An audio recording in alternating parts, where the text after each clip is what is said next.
Hi friends, இன்றைக்கி என்ன video பார்க்க போகிறேன்னா, செம்பு பானை காப்பர் பானைன்னு சொல்லுவாங்களா, அதை எப்படி பளிச்சுன்னு ஈஸியான முறையில் க்ளீன் பண்ணலாங்கிறத பார்க்கலாம் வாங்க. அதுக்கு ஒரு பாத்திரம் எடுத்துக்கோங்க. அதில் கொஞ்சம் நல்லா பழைய கருப்பு புளி உங்களுக்கு வேஸ்ட்டானு வச்சுருந்தா கூட பரவாயில்ல, அந்த புளியில் கொஞ்சம் எடுத்துக்கோங்க.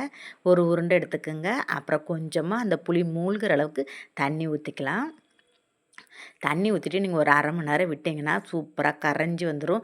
ரொம்ப தண்ணி ஊற்றுறாங்க, அப்புறம் தண்ணி ஆகிடும். நல்லா கட்டியாக கரைச்சி எடுத்துக்கலாங்க. அரை மணி நேரம் விட்டுருவோம், அப்படியே வச்சுருவோம். அதுக்கப்புறம் பார்ப்போம்.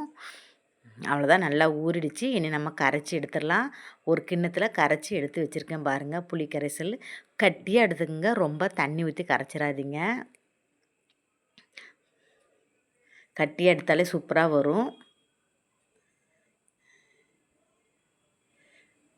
அவ்வளோதான். அது கூட ஒரு ஸ்பூனு உப்பு சேர்த்துக்குங்க, சால்ட் உப்பு.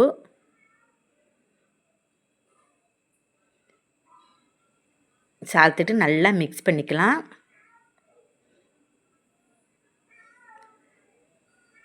சேர்த்துட்டு நல்லா மிக்ஸ் பண்ணிக்கலாங்க. இப்போ பானை எடுத்துடலாம். அந்த பானையை நான் எப்படி தேய்க்கிறேன்னு பாருங்கள். ரொம்ப ஸ்ட்ரெயின் பண்ணி தேய்க்கணுன்னு அவசியமே இல்லை. இங்கே பாருங்கள், எப்படி பளிச்சுன்னு உங்களுக்கு வர வச்சு காமிக்கிறேன்னு பாருங்கள். நம்ம பாத்திரம் கழுவுற நாரை எடுத்துக்கலாங்க. லைட்டாக தொட்டு நான் ஒரு கையாலே உங்களுக்கு தேய்ச்சி காமிக்கிறேன் பாருங்கள். ஆனால் நீங்கள் தேய்க்கிறப்ப புளி ஊற வச்சிங்க பார்த்தீங்களா, அது ஆற ஓட்டுறோம், இல்லாட்டி வாட்டர் கேன் கேன் தண்ணியும் வச்சுக்கோங்க. உப்பு போர் தண்ணி இல்லாமல் கொஞ்சம் நல்ல தண்ணியாக இருந்தால் கொஞ்சம் நல்லா ஈஸியாக இருக்கும் பளிச்சுன்னு கலர் வர்றதுக்கு. அவ்வளோதான், தேய்க்கிற பாருங்க. தேய்க்கும் போது தெரியுங்க, ரொம்ப ஸ்டெயின் பண்ணல பாருங்கள், எவ்வளோ கலக்கலன்னு கலர் வருது பார்த்திங்களா, அப்படியே ரோஸ் கலரில் ஆகிடுங்க.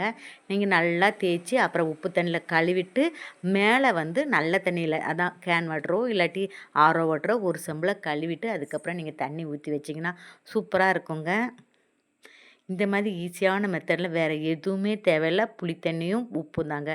சூப்பராக பளபளன்னு 2 நிமிஷத்தில் கழுவி எடுத்துடலாங்க.